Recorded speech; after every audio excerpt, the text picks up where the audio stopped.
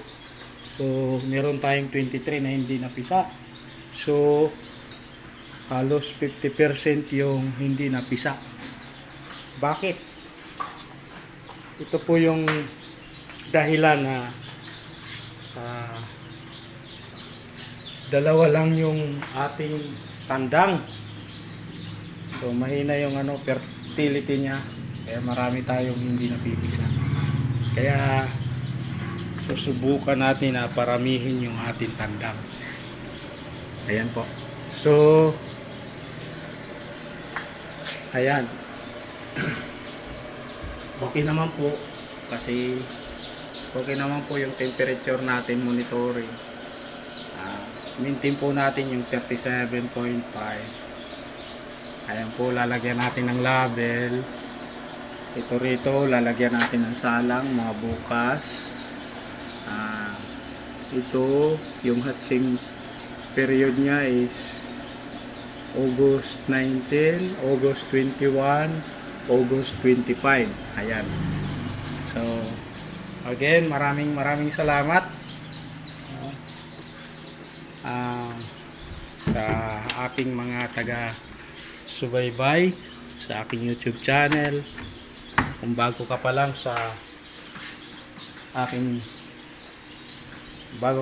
na napadpad sa aking YouTube channel, iniimbitahan kita na mag-subscribe nang sa ganun ay lagi tayong updated sa lahat ng video na i-upload natin. Now, itong rep na to na ginawang setter at saka hatcher. Kaya ko continuous yan na ginagamit kasi hindi po siya matipid po siya sa kuryente. Anyway, hindi pa ako nagpalit ng valve kasi hindi pa siya na pupundi. No? Mula nang i-operate ko to mga 4 na buwan, hindi pa siya nagpalit ng valve. Kaya napakagandang gamitin bilang isang